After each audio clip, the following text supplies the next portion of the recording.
The night began on a cold December evening, the kind where the Windsor air feels sharp enough to hold every hidden truth.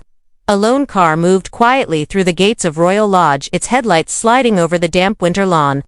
Inside sat Sarah Ferguson, wrapped in a dark coat, her face carrying the steady resolve of someone who has held a story inside for far too long. Hours later, word slipped out, not from Palisades and not from official channels, but from a publishing contact who quietly revealed that Fergie had finally agreed to open up about her true relationship with Meghan Markle.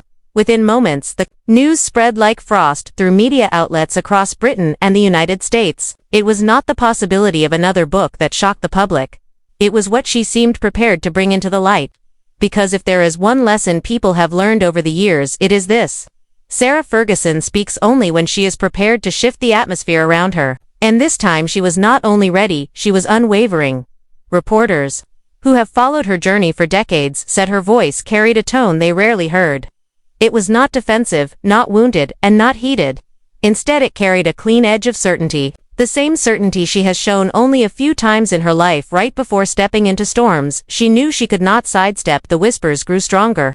She would talk about the early days when Meghan was still finding her footing inside the high-powered circles tied to Soho House. She would address the differences between Meghan's story of their first meeting and her own. She would finally reveal why in the years after Meghan stepped away from royal life, every message Fergie sent was met with silence. Inside Buckingham Palace, reactions varied. Charles feared the situation would reignite a fire he had tried endlessly to contain. Anne believed people deserve to share their truth even if consequences follow.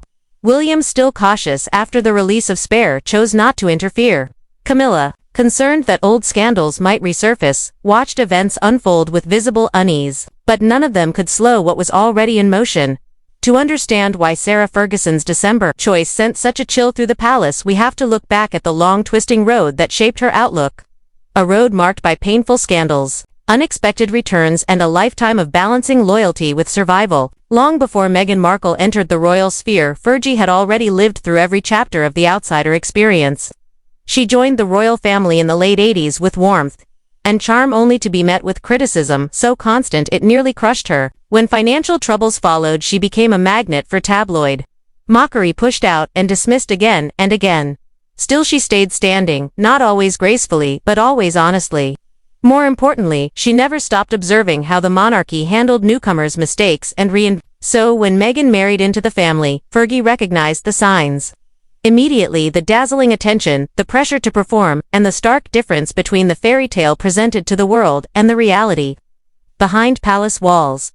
While many viewed Meghan as a modern duchess shaping a new era, Fergie recognized something far more familiar.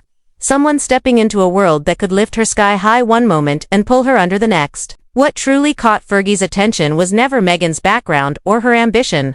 It was the tale Meghan shared publicly about their supposed first meeting. The moment she claimed Fergie taught her how to curtsy before greeting the Queen, it sounded sweet and perfectly suited Meghan's crafted narrative, but it did not match anything from Fergie's memory. In truth, Fergie later told interviewers she hardly knew Meghan during that time. The difference between the two versions was not small. It was unmistakable. And within the royal sphere, major contradictions rarely happen by accident. Even so, Fergie let it pass. She had survived far harsher twists of truth and chose to remain quiet.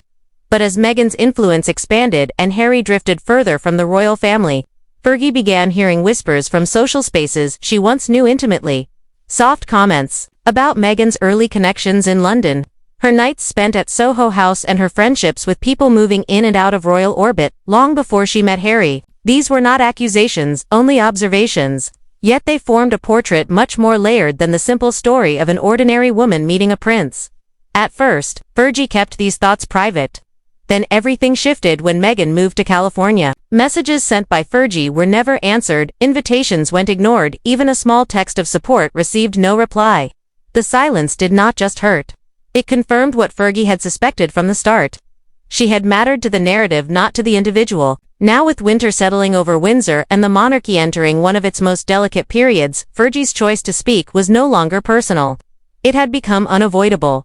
The earliest signs that Meghan Markle was not entirely aligned with the polished image presented on screen did not come from dramatic arguments or a single moment of betrayal. They emerged slowly through murmurs, memories, and patterns only someone like Sarah Ferguson could detect. Fergian had spent decades learning the palace's unwritten rules. The fragile balance between illusion and truth, and the dangerous space where public perception often buries private reality. It started with small stories she heard long before Meghan ever stood beside Harry on the palace balcony. A former acquaintance from London's social circuit casually mentioned seeing Meghan at exclusive Soho House gatherings, events known for drawing actors, financiers, heirs to political legacies, and the quietly influential people who shaped the world from behind velvet curtains rather than red carpets. These were not simple parties. They were power circles, where presence itself held value. Fergie knew those spaces well because she had once belonged to them too. At first she dismissed it. Plenty of young women in London moved through circles like that. It meant nothing on its own. But then came more recollections. A stylist noting Meghan's ease and confidence in rooms where hierarchy mattered. A club manager remembering her familiarity with influential guests long before British audiences even knew her name. It soon became obvious Meghan was not newly discovering elite networks. She had already been navigating them long before Kensington Palace entered the picture. None of this bothered Fergie. Ambition was not a flaw. What unsettled her was something more delicate. The second sign appeared when Meghan mentioned Fergie during that famous interview describing how anxious she felt to meet Queen Elizabeth and how Fergie kindly coached her through the proper curtsy. It was a touching anecdote, beautifully delivered and warmly received, but it was also completely untrue. Fergie hardly knew her then. They were not close. They had never practiced a curtsy together. Yet her name had been placed into Meghan's story as if they shared a meaningful bond. The detail was not cruel, but it revealed something vital. Meghan was willing to bend reality if it supported the image she wished to present. Fergie felt a subtle shift, then small but unmistakable.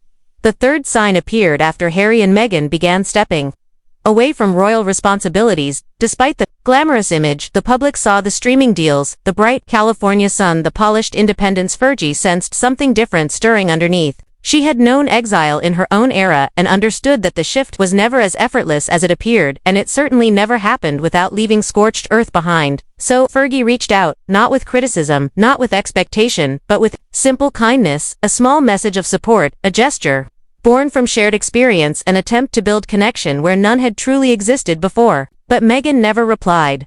Fergie waited. Days went by, then weeks. Soon the silence became more than forgetfulness.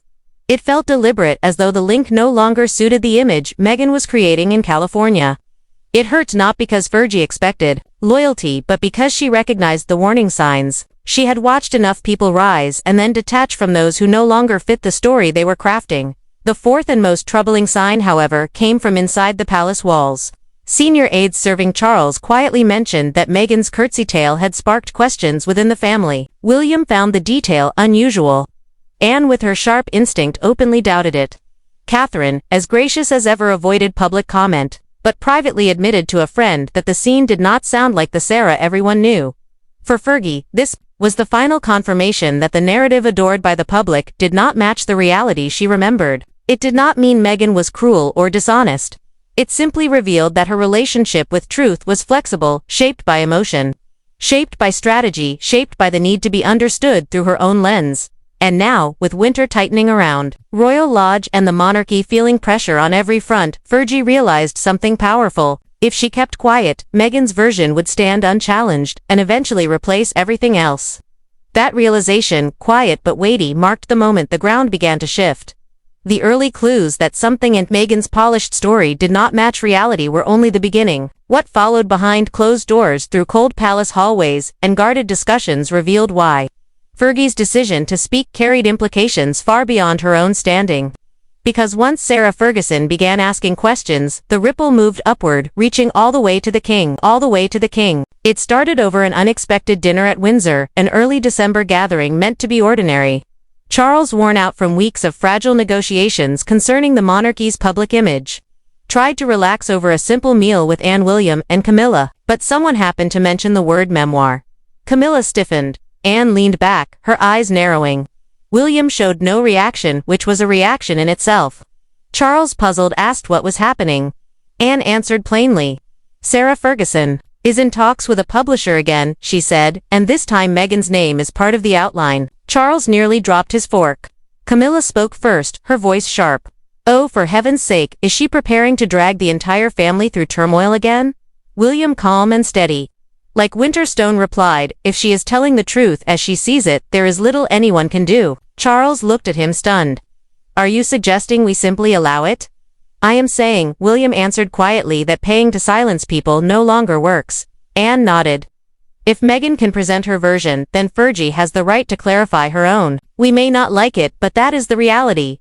Camilla, clearly uneasy, lifted her glass before adding, this is exactly what happens when people feel unheard. Meghan pulls away. Sarah feels brushed aside, and somehow the burden circles back to the rest of the family. Charles said nothing, but the tightness in his jaw revealed more than words ever could. Back at Royal Lodge, Fergie was not plotting retaliation. She was examining her own thoughts. For the first time in many years, she sensed that sharing her truth, thoughtfully, and in her own voice, might give her something she had long been missing. Clarity, not celebrity, not revenge, simply clarity. She met her editor again, in a small drawing room, warmed by a steady fire. The winter wind tapped softly against the windows as they reviewed the sample chapter she had written. The chapter where she described hearing Meghan's retelling of their curtsy moment and realizing the world now believed a version of events she herself could not recognize. It is not about attacking anyone, Fergie said quietly. It is about watching my life retold without my agreement. The editor nodded. Then right, exactly that. But as Fergie continued, sorting through memories, notes, and old recollections, something else began rising within her. Small story fragments that were not hers alone. Passing observations. Half-forgotten moments. Things overheard in corridors. Comments shared in private rooms. Her viewpoint was not isolated. It was part of a network of experiences that had watched Meghan's arrival, ascent, tension, and exit, and that meant, her story, if fully told, could send ripples through every layer of the monarchy, especially now that others were silently paying attention. Catherine and Windsor never spoke publicly about Fergie or Meghan, but those near her noticed she seemed steadier than Charles or Camilla. She valued sincerity, and if Fergie hoped to restore nuance to a story that had been flattened for too long, Catherine was certainly not the one who would stand in her way. Anne held an even firmer stance. She believed the monarchy survived not by protecting narratives, but by enduring scrutiny. If Fergie's truth stirred discomfort, then that discomfort was part of the necessary path forward. Camilla, however, saw it another way. She had spent decades repairing her own image after years of scandal, criticism, and blame. She knew how a single story at the wrong moment could undo years of careful rebuilding, and she feared that anything Fergie revealed, even unintentionally, could cause the public to revisit painful chapters involving Andrew, the York family, and old shadows of association. Inside the communications wing of Buckingham Palace, the strategy shifted to watchful restraint. No intervention. No warnings. No pressure on Fergie. They had learned their lesson from Harry and Meghan. Trying to shape the narrative only makes it erupt faster, but outside the palace, curiosity swelled. Across the UK, older listeners began phoning radio shows remembering the days when Fergie was both celebrated and criticized. In the United States, the story grew even hotter. Talk shows debated whether she might become the unexpected truth-teller of the decade. And if you are watching this now, whether from Canada, Australia, the UK, the US, or anywhere else, I would truly love to know which city or country you are joining us from today. These royal stories travel far, and each audience views them through a unique lens. As public interest rose, Fergie found herself standing at a decisive point. Remaining silent meant letting Meghan's version define their connection forever. Speaking meant walking once more into the storm. She had lived through storms before, but this winter storm gathering over Windsor, felt different. Because this time, the story did not belong solely to her. It belonged to an entire royal generation. The moment everything shifted did not happen in an argument or a leaked report. It happened in a quiet drawing room at Royal Lodge on a cold December afternoon, when the sky hung low and heavy, like a curtain waiting for its final drop. It was in that quiet room that Sarah Ferguson finally spoke the words she had only ever whispered inside her own thoughts. I think the moment has come, she told her editor, her fingers lightly tracing the edge of a teacup that had long since cooled. Her editor, a steady veteran who had guided celebrity confessions, political memoirs, and more than one royal revelation, did not pressure her. If you choose to write this, he said softly, you will not only be telling your own truth, you will also be reshaping hers. Fergie understood. And she also understood the storm it would stir. The truth had pressed against her for years, tightening like winter ice along the borders of her memory. Now she felt that ice begin to break. She reached into a worn leather bag and pulled out a stack of handwritten pages, dates and recollections, brief notes, passing remarks, fragments of conversations collected over many seasons. Most were harmless, a few were uncomfortable. But one page caused her to stop and look at it for several long moments before speaking. "It is the curtsy," she said gently. "That story, the one Meghan shared on camera." Her editor nodded. "The moment she claimed you guided her on how to greet the Queen," Fergie breathed out. "It never happened." It was not anger coloring her voice. It was something heavier, a sadness, a quiet recognition that the heartfelt moment embraced by millions during Meghan's interview belonged to no one because it had never been real. Fergie did not mind being shown in a kind light. But she did mind being placed into a story for decoration. "Why do you think she said it?" the editor asked softly. Fergie's answer was simple and sincere. "Because it sounded good, and people believe whatever sounds good." This was the truth she intended to reveal. Not a scandal, not an accusation, but a small contradiction with large consequences. If the world had embraced a moment that was not real, what else might have been shaped for sympathy, for impact, or for survival? This sat at the center of Fergie's inner storm. But the outer storm was only beginning. News of her meeting reached Kensington Palace. Within hours, carried not through official reports, but through the same whisper channels that once murmured about Diana, then Camilla, then Catherine, then Meghan. Catherine was the first to be informed. She did not panic. She simply closed her notebook, leaned back, and said quietly, "It was always destined to surface." William heard the update while reviewing briefing papers. He did not raise his head. He only said, "If she speaks with honesty, let her speak." His tone held no fear and no enthusiasm, only the weight of someone who knows that controlling a narrative is a battle no one truly wins. And Anne, as expected, was the most straightforward.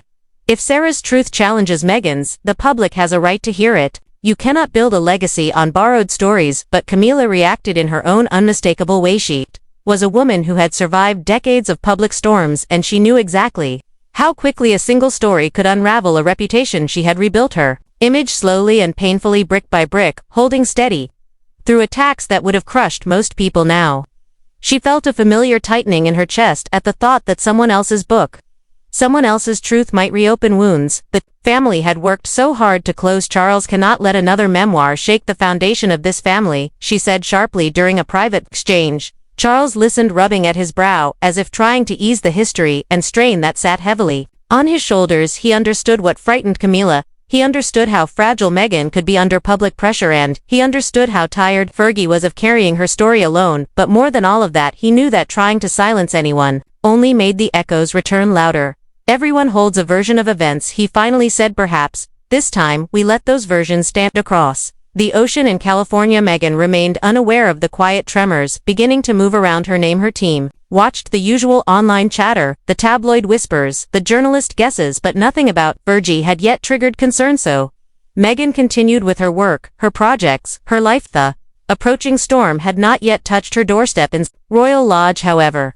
Fergie lifted her pen and wrote the first sentence of the chapter that would shift everything. "The truth is not a weapon, it is simply the part of my story I can no longer carry alone." Once she wrote those words, the path was set, and she knew there was no turning back. The shock of Sarah Ferguson's decision did not break like lightning. Instead, it drifted outward like a slow winter front, gathering force with each passing day. In the days after her quiet confession, the royal world began to move in subtle, unpredictable ways.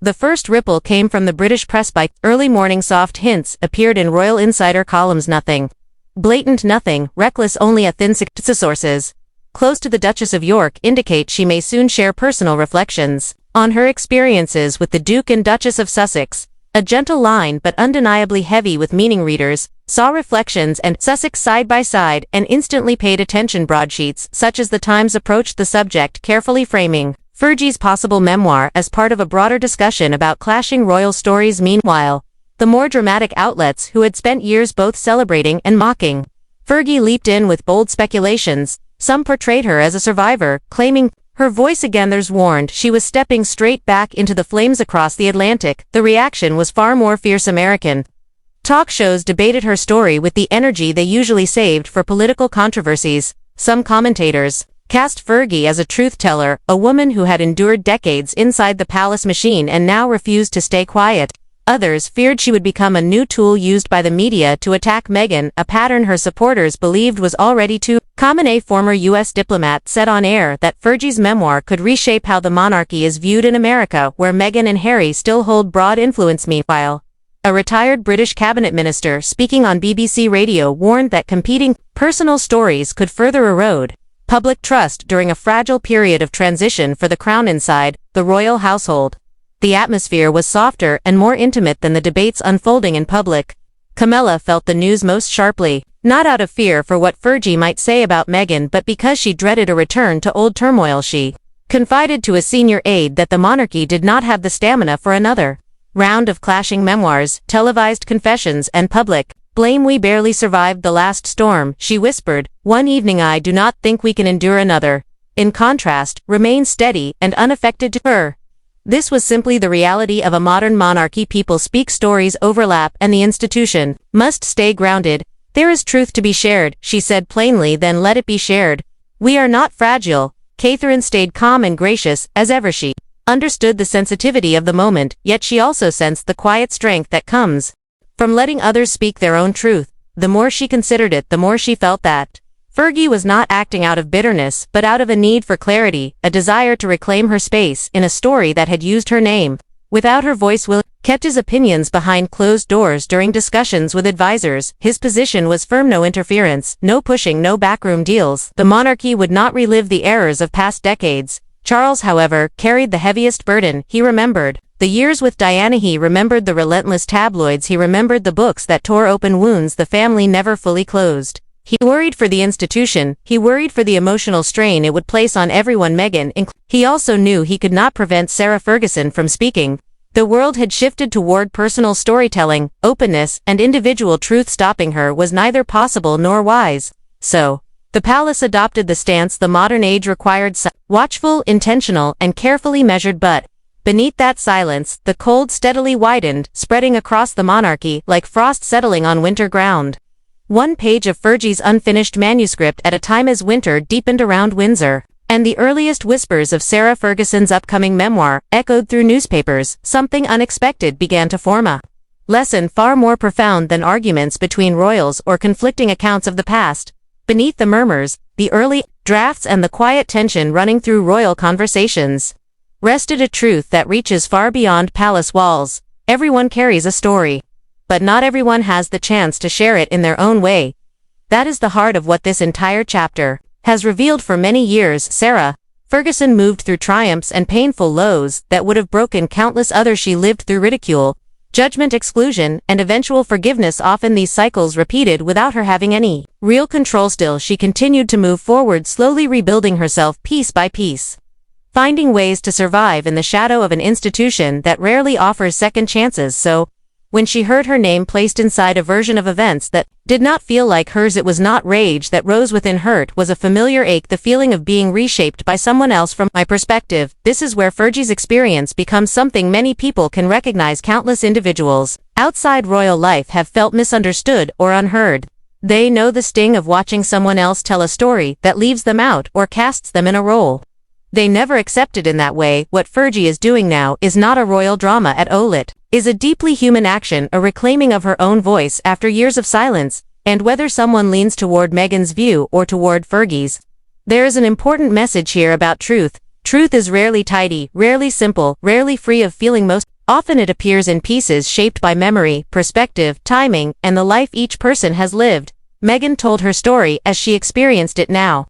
Fergie is ready to share hers. Neither may hold every part of what happened, yet together, they show how the same moment can live differently inside different hearts. This also reflects the modern reality of the monarchy, an institution caught between old traditions and new expectations. Today, the palace cannot craft narratives the way it once did. People speak, people write, people defend themselves, and the public, from London to Los Angeles, is left to decide which version aligns with their sense of fairness. So, the lesson here may not be about choosing sides at all. It may be about understanding that real healing, whether private or public, depends on honesty, even when that honesty arrives late, wrapped in tension, and chilled by the long winter that came before. If there is one thing I carry from this story, it is the reminder that silence can protect calm for a moment, but it rarely protects truth. And Sometimes the bravest act a person can take, royal or not, is to finally speak the part of the story they can no longer hold alone. Thank you for being part of this journey.